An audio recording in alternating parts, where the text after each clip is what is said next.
नमस्कार साथियों, स्वागत है आप सभी का आपके अपने परिवार एग्री स्टडी पथ पर। मैं कुंवर संग्राम पटेल, चंद्रशेखर आजाद कृषि एवं प्रौद्योगिकी विश्वविद्यालय कानपुर का एग्रोनॉमी डिपार्टमेंट का शोध छात्र हूं। तो आज हम आपके बीच चर्चा करने वाले हैं, जैसा कि कल आयोग के द्वारा डीबी के लिए एजीटीए की वैकेंसी में डीबी के लिए फाइनल कट ऑफ जो है वो जारी किया है कि डीबी के लिए कितने जो है number category wise cut off है। तो कट ऑफ जारी करने के बाद बहुत से महिला उम्मीदवारों में और पुरुष उम्मीदवारों में भी संशय का विषय बना हुआ है कि क्या इतना ज्यादा इतना कम कैसे हो गया जो है कट ऑफ। और महिला उम्मीदवार जो कि सब लोग बता रहे थे कि बहुत कम जाएगी कट ऑफ डीबी की, तो महिला उम्मीदवारों के लिए कैसे एक देखा जाए तो झटके के रूप में है कि इतना ज्यादा कट ऑफ कैसे है उनका, और फिर कट ऑफ कम रहने के पीछे की क्या वजह है, क्या महिला उम्मीदवारों की सीटें खाली रह जाएंगी। इन सब विषय पर हम आगे जो है विस्तार से चर्चा करेंगे। तो इसलिए आपसे रिक्वेस्ट है कि वीडियो में लास्ट तक बने रहिए, और आशा करते हैं हम कि आप अगर इस वीडियो को लास्ट तक देखेंगे तो आपको पूरी बात जरूर समझ में आएगी। तो आइए हम एक एक बिंदु पर जो है विस्तार से चर्चा करते हैं। UP triple S C AGTA female candidates के लिए जो कट ऑफ है डीबी की वो कितना है, आयोग ने जो जारी किया है। सबसे पहले बात करते हैं total number of post. Total number of post 3446 है, जैसा कि आप सभी को पता है। और इसमें शॉर्ट लिस्टेड कैंडिडेट्स जो कल आयोग ने नोटिस जारी किया है, तो उसमें 22,256 अभ्यर्थियों को शॉर्ट लिस्ट किया गया है डीबी के लिए। अब हम एक एग्जाम्पल सेट करते हैं इस बात को समझाने के लिए आपको कि किस तरीके से जो है महिला उम्मीदवारों की कट ऑफ में और पुरुष उम्मीदवारों की कट ऑफ में अंतर रहने वाला है। तो इसके लिए हम एक उदाहरण लेते हैं। जैसा कि मान लीजिए महिला उम्मीदवारों की कुल संख्या, जो पेपर देने वाली महिलाओं की कुल संख्या थी 2000 थी। अब महिला उम्मीदवारों की जो संख्या 2000 थी, तो इसमें कैटेगरी वाइज क्या संख्या हो सकती है महिला उम्मीदवारों की।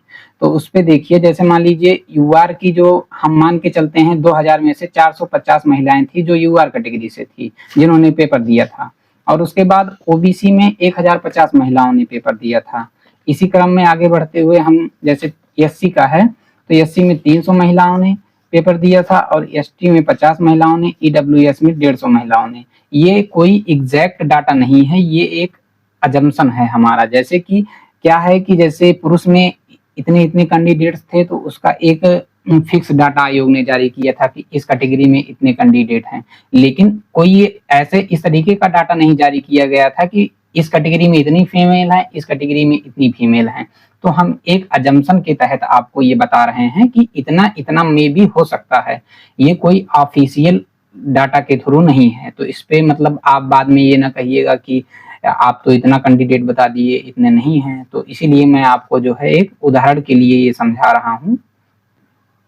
तो आप इस वीडियो को धैर्य के साथ अंत तक देखिए, उम्मीद है कि आपको पूरी बात जरूर समझ में आएगी। UP triple S C AGTA female candidate seat distribution. तो इसमें जैसे मान लीजिए आप टोटल जो सीटें हैं 689 सीटें फीमेल के लिए निर्धारित की गई हैं। तो अब 689 सीटों में कैटेगरी वाइज कितना कितना सीट्स फीमेल के लिए है, इस पे हम चर्चा करते हैं। जैसे कि आप देख पा रहे हैं 362 सीट जो ये है, तो ये 362 सीट कितने सीट के सापेक्ष है। तो ये 362 सीट जो है 1813 जो कैंडिडेट था, इसमें 1813 सीट थी जो टोटल सीट की संख्या थी उसके सापेक्ष है। और फिर इसमें 629 कैंडिडेट जो ओबीसी में थे उसके सापेक्ष जो है ये बन रहा है 125 सीट, यानी कि फीमेल के लिए। और एससी में जो सीट थी 509 सीट का जो अगर आप 20% निकालेंगे तो उसका ये जो है 101.8 कैंडिडेट बन रहा है। ये जो दशमलव लगा है ये आप होल नंबर में कंसीडर करेंगे। जैसे 262.6 है तो इसको 263 मान लीजिए, 125.8 है तो इसको 126 मान के चलते हैं। तो इसी तरीके से आगे देखते हैं ईएसटी का। जैसे मान लीजिए कि कैटेगरी वाइज जो सीट का डिस्ट्रीब्यूशन है वो 31 सीट बन रहा है, यानी कि फीमेल के लिए 31 सीट रिजर्व है 151 में से। और ईडब्ल्यूएस की बात करें तो 344 टोटल सीट हैं ईडब्ल्यूएस की, और उसमें से फीमेल के लिए 68.80 यानी कि 69 सीट रिजर्व है। तो यहाँ तक आपको बात समझ में आ गई होगी। अगर इसका आप योग करेंगे तो पाएंगे कि टोटल नंबर आप जो कैंडिडेट हैं 689, और इसका जब आप योग करेंगे तो लगभग उतना ही आएगा, बस इसमें अंतर 1 सीट का हो सकता है, ये दशमलव के नाते। तो हम विस्तार से समझते हैं। जैसे कैटेगरी वाइज फीमेल सीट्स, तो अभी हमने आपको पिछली स्लाइड में बताया कि कैटेगरी वाइज फीमेल सीट्स इतनी हैं। यूआर की 362 है, ओबीसी की 126 है, एससी की 102 है, एसटी की 30 है, ईडब्ल्यूएस की 69 है, और टोटल सीट 689 है। तो अब कैटेगरी वाइज जो सीट है ये इतना इतना, यानी कि 1813 में से 362 सीट जो है फीमेल के लिए है, 629 में 125 सीट जो ओबीसी महिलाओं के लिए है, 509 में से एससी महिलाओं के लिए 101 सीट है, 151 टोटल सीट में से एसटी महिलाओं के लिए 30 सीट है, ईडब्ल्यूएस में 344 सीट्स के लिए महिलाओं की सीट जो है 69 है। तो इस पे क्या हो सकता है, जैसे मान लीजिए कि अगर 689 से कम उम्मीदवार जो है कट ऑफ पार करते हैं, जो आयोग द्वारा डिसाइड किया गया है 28.25, और उनकी सभी कैटेगरी में मिला के अगर देखा जाए कि 689 से कम उम्मीदवार अगर कट ऑफ को पार करते हैं तो क्या होगा कि लगभग सबका सिलेक्शन होना तय है। क्यों? क्योंकि जब आयोग को एटलीस्ट 689 कैंडिडेट चाहिए ही चाहिए। अगर 689 कैंडिडेट से कम महिलाएं 28.25 नंबर है, यानी कि जो उनकी कैटेगरी का नंबर है उस हिसाब से अगर उससे कम महिलाएं मिलेंगी तो जाहिर सी बात है कि सभी का सिलेक्शन हो जाएगा, और उसके बाद कुछ सीटें वैकेंट भी रह जाएंगी। आप ये बात सुन के चौंकिए मत, आपको हम आगे भी इसके बारे में विस्तार से बता रहे हैं कि उसके पीछे की वजह क्या हो सकती है। पुरुष उम्मीदवार होंगे बाहर। जी हाँ, पुरुष उम्मीदवार क्यों बाहर होंगे हम आपको बता रहे हैं, इसके भी पीछे का लॉजिक है। अभी महिलाओं की कट ऑफ में मामूली सा अंतर देखने को मिलेगा। वो इसलिए कि जैसे मान लीजिए हमने आपको पीछे बताया है कि 2000 महिलाओं ने पेपर दिया, और उसमें से क्या है कि 1000 या 800 महिलाएं ही ऐसी रहीं जो इस कट ऑफ को पार कर पाई हैं, जो उनकी कैटेगरी वाइज कट ऑफ है। तो अगर 800 महिलाएं कैटेगरी को पार करती हैं तब तो उनके लिए कट ऑफ बनेगी। यूआर में जो सीट का है महिलाओं का वो 362 सीट है, तो जो टॉप नंबर वाली महिलाएं रहेंगी वो यूआर में चली जाएंगी, और उसके बाद बाकी महिलाएं जो है अपनी कैटेगरी में शिफ्ट कर जाएंगी। तो इसलिए कट ऑफ कम रहने के पीछे का कारण अधिक से अधिक उम्मीदवार को डीबी में शामिल होना, महिला उम्मीदवारों को। क्यों? क्योंकि देखिए जैसे आयोग ने क्या किया है कि महिला उम्मीदवारों के लिए अलग से कट ऑफ नहीं जारी किया है, तो एक जो उनका लंबवत आरक्षण है उसी में उनको भी कंसीडर किया गया है। अगर महिला उम्मीदवारों के लिए आयोग ने अलग से कट ऑफ जारी किया होता तो ये बात हो सकती थी कि महिला उम्मीदवारों की कट ऑफ जो अभी 28.25 है और उनकी सभी कैटेगरी के बराबर है उससे कम हो सकता था, लेकिन ऐसा नहीं किया आयोग ने।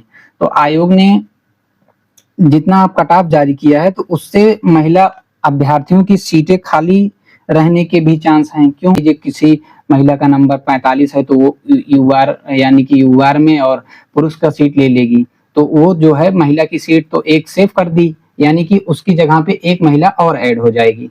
तो इस तरीके से अगर जिन महिलाओं का नंबर ज्यादा होंगे वो यूआर की सीट लेंगी और वो भी पुरुष की सीट लेंगी, और अगर वो ओबीसी कैटेगरी के रहेंगी तो ओबीसी कैटेगरी के पुरुष की सीट काटेंगी। इस बात को आप समझिए। और उसके बाद जब वो अपनी कैटेगरी में आएंगी, जब उनकी कैटेगरी में नहीं होगा उनका सिलेक्शन तब वो बाहर होंगी। इस बात को आप समझ पा रहे होंगे जहां तक मेरा मानना है। तो पुरुष उम्मीदवार कैसे बाहर होंगे, जैसे आप बात को समझिए। पुरुष उम्मीदवार के लिए जो जितना कट ऑफ बताया गया है, जाहिर सी बात है उससे ज्यादा नंबर वालों के बहुत से कैंडिडेट हैं ऐसे जो उनके उससे ज्यादा नंबर हैं, और यही चीज महिला वाले केस में नहीं लागू होता है। महिला वाले केस में क्या है कि 28.25 जो नंबर है वो बहुत कम महिलाएं हैं इस कट ऑफ को पार करने वाली, तो इसीलिए इनके जो है फाइनल कट ऑफ में बहुत ज्यादा अंतर नहीं आने वाला है। लेकिन जो पुरुष हैं इसमें बहुत ज्यादा पुरुषों की संख्या है, तो इसीलिए जो है पुरुष के कट ऑफ में बहुत ज्यादा अंतर आने वाला है। आप इस बात को समझिए। आगे हम इस बात को विस्तार पूर्वक आपको बताते हैं। Category wise official cut off जो आयोग ने जारी किया हुआ है ये आपके सामने है। 28.25 यूआर के लिए, ओबीसी के लिए, एससी के लिए और ईडब्ल्यूएस के लिए, सभी के लिए 28.25 है और एसटी के लिए जो है 4 है। तो हमारा एक प्रिडिक्टेड कट ऑफ है कि हम ये प्रिडिक्ट कर रहे हैं कि इतना कट ऑफ में वेरिएशन हो सकता है जो फाइनल कट ऑफ आएगी डीबी से। तो जैसे इसमें बहुत सारे लोगों को ये लगेगा कि नहीं ये कट ऑफ जो है इतना नहीं जा सकती है, तो आप बात को समझिए। जो पिछली वैकेंसियां जिसमें आयोग ने रिजल्ट जारी किया हुआ है, किसी में 3.5 गुना, किसी में 4.5 गुना, किसी में 4 गुना, इतने ही अभ्यर्थियों को उन्होंने बुलाया था। तो जब इतने अभ्यर्थियों को बुलाने पर कट ऑफ में जो है 8 से 10 नंबर, 10 से 12 नंबर, यहाँ तक कि 13 नंबर तक जो है डीबी के कट ऑफ से उछाल आया है। तो आप समझिए इस बात को, जब यहाँ पे 6.5 गुना बुलाया गया है अभ्यर्थियों को, जब अभ्यर्थियों की संख्या ज्यादा है तो जाहिर सी बात है कट ऑफ में भी जो उछाल आएगा वो ज्यादा आएगा। क्यों? क्योंकि जो सिलेक्ट तो होना 3446 को ही है और ये मिनिमम कट ऑफ बताई गई है 28.25। तो इससे जो है कम से कम 12 से 15 नंबर यूआर में जिसका ऐड कर लीजिए, जिसका नंबर बन रहा है वो अपने आप को सेफ मान के चलें। और इसी तरीके से ओबीसी में 10 से 12 नंबर, अगर आप 28.25 से 10 से 12 नंबर अधिक है आपका, तभी आप अपने आप को सेफ जोन में कंसीडर करिए। और ये नहीं कि 30 नंबर है आपका तो हम आपको झूठा दिलासा दे दें कि नहीं आपका हो जाएगा, ऐसा कुछ नहीं होने वाला है।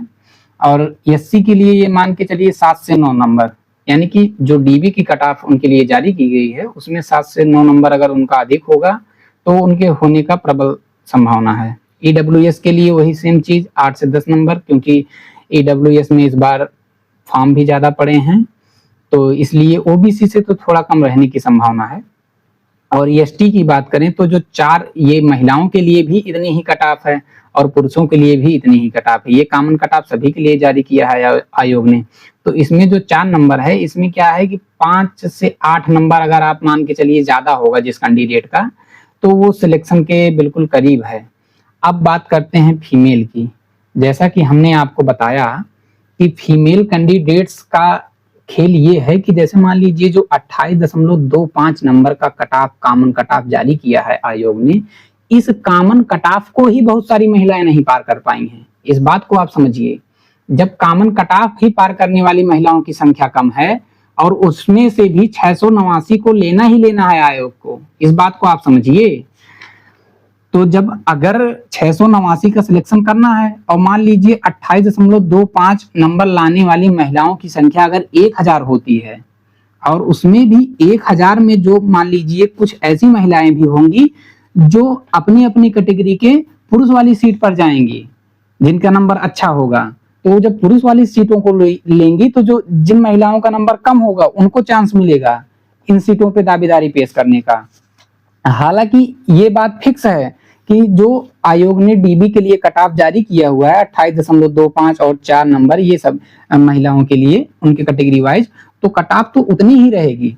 लेकिन क्या है कि जो इसके बीच में जो महिलाएं आएंगी उनके सिलेक्शन होने का, उनका सिलेक्शन हो जाएगा कि जिनका कट ऑफ से ज्यादा नंबर है। अब ये मान के चलिए कि अगर इसमें महिलाएं ज्यादा रहती हैं, जैसे कि जो 689 है, अगर उसमें मान लीजिए 1000 महिलाएं हैं जिन्होंने 28.25 नंबर या इससे अधिक गेन किया हुआ है, तब क्या होगा कि उस केस में मान लीजिए 4 से 5 नंबर या मैक्सिमम से मैक्सिमम 5 से 7 नंबर बढ़ सकता है, इससे ज्यादा नहीं। यहाँ तक कि कैटेगरी वाइज अगर देखा जाए एससी, ईडब्ल्यूएस, एसटी, ओबीसी और यूआर का सभी का अलग अलग करके देखा जाए तो इसमें एससी में जैसे मान लीजिए जिन महिलाओं का 28.25 से मान लीजिए 2 नंबर ज्यादा है, 3 नंबर ज्यादा है, तो उनका भी सिलेक्शन हो सकता है, क्योंकि उनकी कैटेगरी में फिर देखा जाएगा कि महिलाएं कितना फाइट कर रही हैं।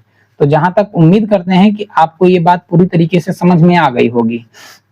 आयोग ने इसी वजह से 6.5 गुना अभ्यर्थियों को बुलाया है कि इसमें महिलाओं का पार्टिसिपेशन जो है ज्यादा हो सके। नहीं तो अगर आयोग कम कट ऑफ नहीं रखता तो महिलाएं जो है घट जाती, जाहिर सी बात है इस कट ऑफ में, और महिलाओं की सीट काफी ज्यादा वैकेंट रह जाती। तो इसलिए आयोग ने इसमें 6.5 गुना अभ्यर्थियों को बुलाया है। तो इसमें क्या है, जैसे जिन अभ्यर्थियों का बहुत कम नंबर है तो उन्हें सावधान रहने की जरूरत है और अपने अगले वैकेंसी की तैयारी करते रहना है। नहीं तो ये मान के चलिए कि अब तो कट ऑफ जो है इतना बता दिया है आयोग ने तो अब तो हमारा सिलेक्शन लगभग तय है, तो ऐसा कुछ नहीं है। आप देखिएगा कि जितना हमने बताया उससे कम जो है उछाल नहीं आएगा फाइनल कट ऑफ में। जब आपको फाइनल कट ऑफ आएगी तो खुद आप समझ जाएंगे कि क्या है इसका पूरा माजरा। तो इन्हीं सभी जानकारियों के साथ उम्मीद करते हैं कि आपको बात समझ में आई होगी। अगर बात समझ में आई है तो लाइक शेयर सब्सक्राइब करिए और अपने दोस्तों के पास भी इस वीडियो को भेजिए। तो मिलते हैं ऐसे ही किसी नई जानकारी के साथ अगले वीडियो में। तब तक के लिए नमस्कार।